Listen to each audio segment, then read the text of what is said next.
60 લોકોના મૃત્યુ નિપજ્યા છે। ત્યારે આ ઘટનામાં ઘાયલ થયેલા લોકોને સિવિલમાં સારવાર અપાઈ રહી છે। અહીં ડોક્ટર સ્ટાફ દર્દીઓના પરિવારજનોને બ્લડ સેમ્પલ માટે પ્રવેશ આપવામાં આવી રહ્યો છે।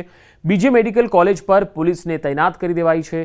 જો કે મીડિયા કર્મીઓના પ્રવેશ પર પ્રતિબંધ મૂકવામાં આવ્યો છે। અત્યાર સુધી 250થી વધુ જેટલા બ્લડ સેમ્પલ લેવાઈ ચૂક્યા છે અને 250 જેટલા કોફીન મૃતદેહ પેક કરીને સોંપવા માટે તૈયાર રાખવામાં આવ્યા છે।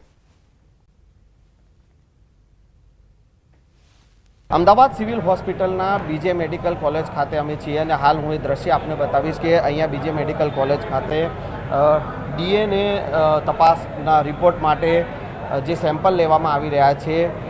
જે પણ જે વિમાન દુર્ઘટના જે બની હતી અને તેમાં જે મુસાફરોના મોત નિપજ્યા છે એમના પરિવારજનો જે છે કે તે તેમના સ્વજનોના જે છે કેટલાક એવા મુસાફરોના પરિવારજનો છે કે તેમના સ્વજનોને શોધી રહ્યા છે। લેબોરેટરી ઊભી કરવામાં આવી છે।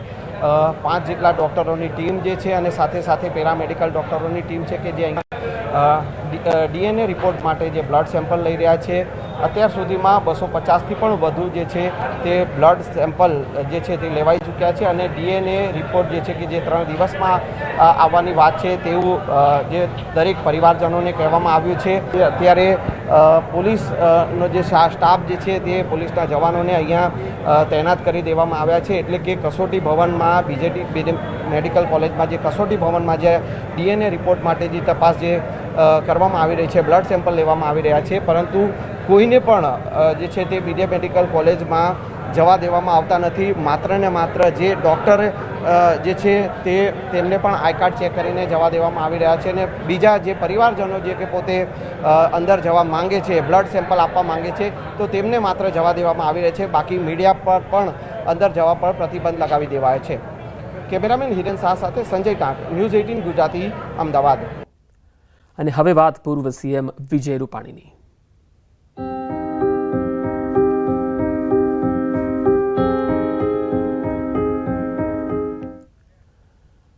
પૂર્વ મુખ્યમંત્રીના નિધનથી રાજકોટ શોકમગ્ન છે। આજે અડધો દિવસ ધંધા રોજગાર બંધ રાખવામાં આવી રહ્યા છે। ચેમ્બર ઓફ કોમર્સ દ્વારા આ બંધનું એલાન આપવામાં આવ્યું છે। આજે બપોર સુધી તમામ ઉદ્યોગ વેપાર બંધ રહેશે। Engineering association, Shapar Veraval industrial association સહિતના ઉદ્યોગો બંધ રહેશે। આજે રાજકોટની તમામ ખાનગી શાળાઓ સજ્જડ બંધ રહેશે। એક દિવસનું બંધ પાડી અને વિજય રૂપાણીને શ્રદ્ધાંજલિ આપવાનો નિર્ણય કરાયો છે। રાજકોટની 600થી વધુ શાળાઓ બંધ રહેશે।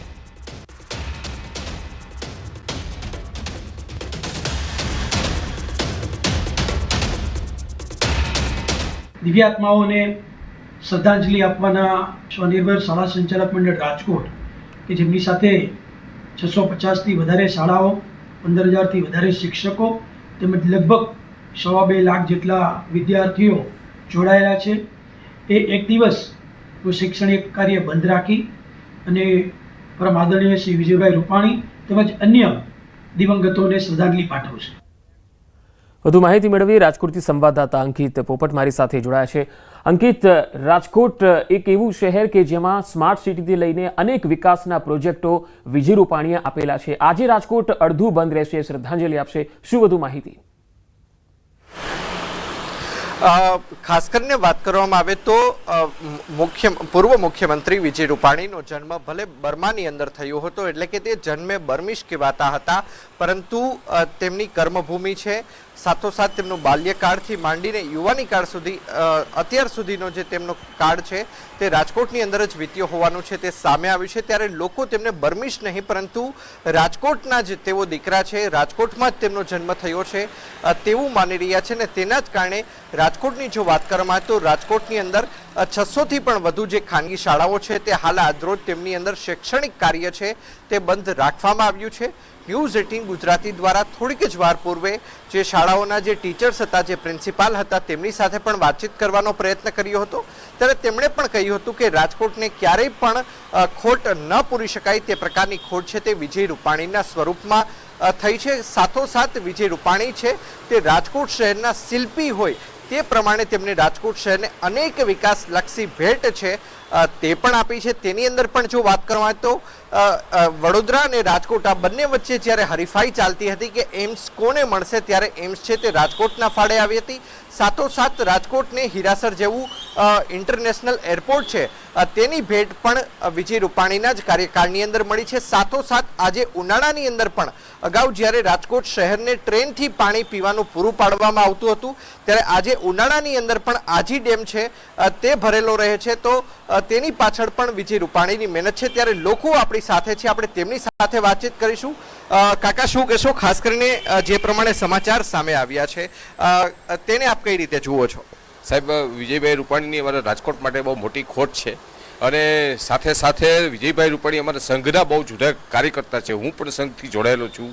આદર્શ પ્રભાતમાં વિજયભાઈ રૂપાણી રેગ્યુલર અમને લોકોને મળતા હતા. અત્યારે અમને એટલું બધું દુઃખ થાય છે કે આવા એક રાજકોટના લોકલાડીના વ્યક્તિ અમે ખોઈ બેઠા છીએ. અમને એમ્સ મળી છે તો વિજયભાઈના કૃપાથી એમ્સ મળી છે. એવી રાજકોટમાં અનેક વસ્તુ વિજયભાઈ રૂપાણીની હિસાબે મળી છે. એટલે ખરેખર અત્યારે અમે, મારી દુકાને અહીંયા છે, આદર્શ સોસાયટીમાં મારું રેસિડન્સ છે, મારી દુકાને અહીંયા છે. અમે લોકોએ દુકાન બંધ રાખી છે બપોર સુધી, કેમ કે અમને અનહદ દુઃખ થાય છે કે આવા વ્યક્તિ અમારા વચ્ચેથી નીકળી ગયા છે. માનો છો કે વિજયભાઈ આપણી વચ્ચે નહીં રહે તો વિકાસ કાર્યોને પણ બ્રેક લાગશે? 100% 100% સાહેબ. વિકાસ કાર્યો નહીં, અમને તો એમ થયું કે અમારો એક અંગત વ્યક્તિ વયો ગયો છે અમારા વચ્ચેથી. એટલે અમારા માટે બહુ મોટું ભયંકર નુકસાની છે. હવે એ અમે બયાન નથી વ્યક્ત કરી શકતા કે કેટલું અમને દુઃખ થાય છે. અમારું મન જાણે છે ખરી. બધી રીતે અમને સહયોગ આવે. નાનામાં નાનું કામ હશે તો વિજયભાઈને અમને ખબર છે કે વિજયભાઈનો સંપૂર્ણ અમને સહકાર હતો. આજે એવી વ્યક્તિ અમારા વચ્ચેથી વહી ગઈ છે. ઓકે, રાજકોટ વાસીઓ આહત છે તે થઈ ચૂક્યા છે અને તેમનું કહેવું છે કે વિજયભાઈની ખોટ છે તે ક્યારેય પૂર્ણ નહીં કરી શકાય. સાથોસાથ હું આપને જણાવી દઉં તો કે વિજયભાઈનો જે પાર્થિવ જે શરીર છે તે પાર્થિવ શરીર છે તે આજે સાંજે અથવા તો આવતીકાલ સુધીમાં રાજકોટ લાવવામાં આવે તેવી શક્યતા છે કે જે તેમના નજીકના સૂત્રોમાંથી મળી રહી છે. સાથોસાથ લોકો દર્શન કરી શકે, તેમને શ્રદ્ધાંજલિ આપી શકે તે માટે 2 કલાક સુધી જે તેમનો જે શરીર છે પાર્થિવ દેહ તે ખાસ કરીને દર્શનાર્થે ખુલ્લું મૂકવામાં આવશે તેવી પણ એક જાણકારી છે તે રાજકોટ શહેર ભાજપના સૂત્રો દ્વારા મળી રહી છે. ને ત્યારબાદ તેમની અંતિમ વિધિ છે તે રાજકોટના રામનાથપરા સ્મશાન ખાતે થાય આ પ્રકારની જે સૂત્રો દ્વારા માહિતી છે તે મળી રહી છે. જી અંકિત, આભાર સમગ્ર માહિતી આપવા માટે. તો આજે રાજકોટ અડધો દિવસ બંધ રહેશે. વિજય રૂપાણીના પુત્ર ઋષભ ગાંધીનગર પહોંચી ચૂક્યા છે. અમેરિકાથી વહેલી સવારે ગાંધીનગર આવ્યા અને લંડનથી દીકરી રાધિકા અને પત્ની અંજલિબેન ગઈકાલે જ ગુજરાત આવી ગયા. આજે વહેલી સવારે પુત્ર ઋષભ અમેરિકાથી ગુજરાત આવી પહોંચ્યા છે અને અહીંયા તેઓ ગાંધીનગર જે વિજય રૂપાણીનું જે નિવાસસ્થાન છે ત્યાં પણ તેઓ પહોંચ્યા છે અને આજે સાંજે અથવા તો આવતીકાલે સવારે તેમનું જે પાર્થિવ શરીર છે એ જ્યારે તેમને આપવામાં આવશે સિવિલ હોસ્પિટલમાંથી, ત્યારબાદ તેઓ તેમને રાજકોટમાં અંતિમ વિધિ માટે લઈ જશે.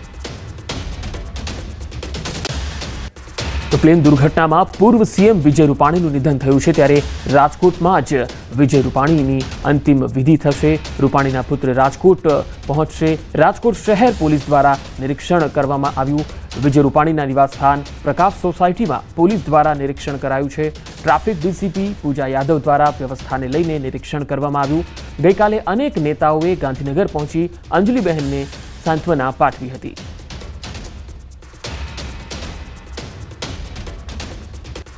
તો અમદાવાદ પ્લેન ક્રેશ દુર્ઘટનામાં ગુજરાતના પૂર્વ સીએમ વિજય રૂપાણીનું પણ દુઃખદ અવસાન થયું, જેને લઈ રાજ્ય આરોગ્ય મંત્રી ઋષિકેશ પટેલની પ્રતિક્રિયા સામે આવી. તેમણે કહ્યું છે કે અમે મોટા આગેવાન ગુમાવ્યા. તેમનો સમય પર અમને જે સથિયારો મળતો હતો, સદવારો મળતો હતો એ અમે ગુમાવ્યો છે.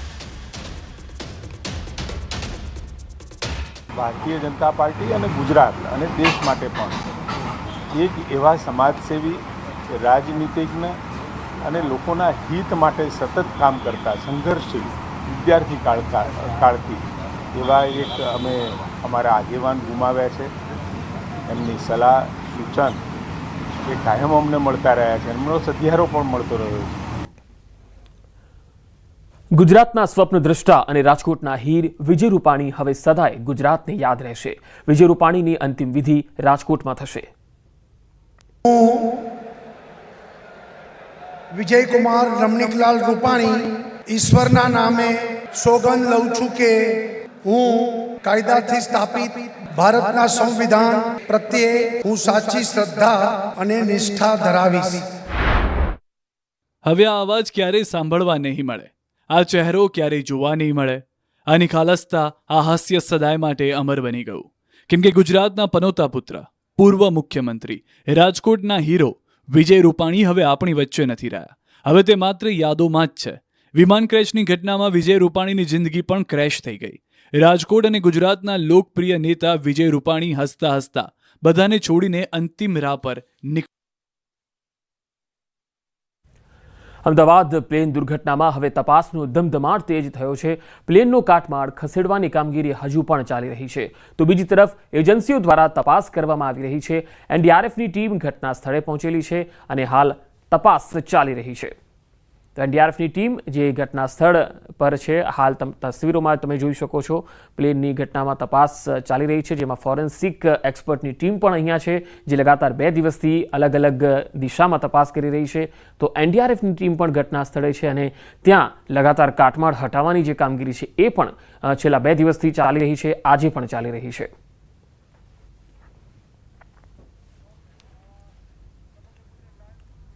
વધુ માહિતી મેળવીએ. ઋત્વિજ સોની મારી સાથે જોડાયા છે, ઘટના સ્થળેથી છે. ઋત્વિજ, આજની જે કાર્યવાહીની જો આપણે વાત કરીએ તો ઘટના સ્થળે આજે કયા પ્રકારની તપાસ થઈ રહી છે? શું હજુ પણ કાટમાળ છે એ હટાવવાની કામગીરી ચાલી રહી છે? પંકજ, હજી પણ જે કાટમાળ છે તે હટાવવાની કામગીરી છે તે શરૂ છે. થોડી જ વારની અંદર આ કામગીરી કરવામાં આવશે, કારણ કે આપ જોઈ શકો છો અહીં જે જેસીબી મશીનો છે તે પણ અહીં તૈનાત કરી દેવામાં આવ્યા છે અને આસપાસની જે દિવાલો હતી, જે નડતરરૂપ હતી, જે તે ઘટના સમયે તોડી પાડવામાં આવી હતી, પરંતુ કાટમાળ હટાવવા માટે જે વધુ જે જગ્યાની જરૂર પડતા જે અન્ય જે દિવાલનો ભાગ છે તે પણ તોડી પાડવામાં આવ્યો હતો અને ત્યાં હાલમાં જેસીબી મશીન તૈનાત કરી દેવામાં આવ્યા છે. એટલે થોડી જ સમયની અંદર આ જે કામગીરી છે તે શરૂ કરવામાં આવશે, કારણ કે ખૂબ જ કાટમાળ છે આસપાસના વિસ્તારની અંદર. એટલે તે હટાયા બાદ જે સુરક્ષા એજન્સીઓ છે, અલગ અલગ એજન્સીઓ છે, તે તપાસમાં લાગી જશે. એનડીઆરએફની એક ટીમ છે તે પણ થોડી વાર પહેલાં આવી છે, કારણ કે જે એસડીઆરએફ એનડીઆરએફની ટીમ દ્વારા સતત અહીં જે રેસ્ક્યુ કરવામાં આવતું હતું, જે સર્ચ ઓપરેશન કરવામાં આવતું હતું, તે પણ કામગીરી આજે શરૂ રહે તેવી શક્યતા રહેલી છે. કારણ કે આ જે વિસ્તાર છે તે આસપાસના વિસ્તારની અંદર પણ ગઈકાલે એનડીઆરએફની ટીમ દ્વારા સર્ચ કરવામાં આવ્યું હતું. આ જે બ્લોક છે, 4 બ્લોકની અંદર, તમામ જે 4 બ્લોકની અંદર એનડીઆરએફની ટીમ અલગ અલગ ટીમો રવાના કરવામાં આવી હતી અને તમામ એક એક રૂમની અંદર તેમના દ્વારા ખાસ સર્ચ કરવામાં આવ્યું હતું. આજની વાત કરીએ તો આજે પણ અલગ અલગ એજન્સીઓ છે તે તપાસ અર્થે અહીં પહોંચે તેવી શક્યતા રહેલી છે અને અલગ અલગ મુદ્દાઓને લઈને તપાસ કરવામાં આવશે. સાથે સાથે અહીં જે આખો વિસ્તાર છે તે વિસ્તાર કોર્ડન કરી દેવામાં આવ્યો છે, જેથી કરીને કોઈપણ પ્રકારના પુરાવાનો નાશ ન થાય અને જે તપાસ કરતા એજન્સીઓ છે તેઓને કોઈ પણ પ્રકારની તકલીફ ન પડે તેની તકેદારીના ભાગરૂપે આખો જે વિસ્તાર છે તે કોર્ડન કરી દેવામાં આવ્યો છે. કોઈપણ વ્યક્તિને અંદર જવા માટેની મંજૂરી નથી. માત્ર ને માત્ર જે તપાસ કરતા અધિકારીઓ છે અને પોલીસ અધિકારીઓ છે તે જ અહીં જોવા મળી રહ્યા છે. જે 108ની ટીમ છે તેને પણ અહીં સ્ટેન્ડ ટુ રાખવામાં આવી છે. એટલે ગઈકાલની વાત કરીએ તો ગઈકાલે પણ એફએસએલની ટીમ દ્વારા અહીં સર્ચ કરવામાં આવ્યું હતું અને આજે વાત કરીએ તો આજે અલગ અલગ જે સુરક્ષા. જે ઋત્વિજ, આભાર માહિતી આપવા માટે. તો આજે પણ લગાતાર કાટમાળ હટાવવાની કામગીરી છે એ આખો દિવસ ચાલશે.